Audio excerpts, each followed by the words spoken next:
இடம் பொருள் நேயர்களுக்கு வணக்கம். சியான் விக்ரம் இருக்காருல்ல, அவர் இப்ப என்ன படம் பண்ண போறாரு அப்படின்னு பார்த்தோம்னா சியான் 62 SU அருண்குமார் இருக்காருல்ல, அவரோட டைரக்ஷன்ல ஒரு படம் பண்ண போறாரு. இப்பதான் ரீசெண்டா அப்டேட் கொடுத்திருந்தாங்க. இந்த படத்துல ஃபீமேல் லீடா துஷாரா விஜயன் பண்ண போறாங்க அப்படின்னு தான் இருக்கு.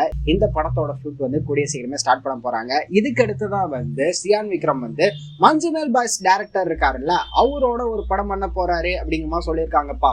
எஸ், ஆல்ரெடி ரெண்டு பேர் மஞ்சுமெல் பாய்ஸ் படத்தோட சக்சஸ்க்கு அப்புறமாவே மீட் பண்ணி பேசிக்கிட்டாங்க. அப்போ ஒரு கதை இருந்தா பண்ணுங்க நமக்கு அப்படிங்கிற மாதிரி சொல்ல, சிதம்பரமும் அதுக்கு ஓகே சொல்லிட்டு கதையை சொன்னாரு. அதை கமிட் பண்ணி வச்சிருக்கிறாரு. அந்த படத்தோட ஷூட் தான் அடுத்ததா போறாங்க அப்படிங்கிற மாதிரி சொல்லியிருக்கிறாங்க. ஸோ வெயிட் பண்ணி பார்க்கலாம்ப்பா. சென்சேஷன்ஸ் டைரக்டர் சிதம்பரம் கூட சியான் விக்ரம் பண்ண போற அந்த படம் எப்படிப்பட்ட படமா இருக்க போகுது அப்படிங்கிறத வெயிட் பண்ணி பார்த்துடலாம் அப்படிங்கிறதா. இந்த வீடியோ பிடிச்சிருந்தா லைக் பண்ணிட்டு இந்த மாதிரி அப்டேட்ஸ் நீங்க தொடர்ந்து பார்க்கணும் கேட்கணும் அப்படின்னு நினைச்சீங்கன்னா மறக்காம சப்ஸ்கிரைப் பண்ணுங்க. அப்பதான் நாங்க போற வீடியோஸ் உங்களுக்கு ரெகுலரா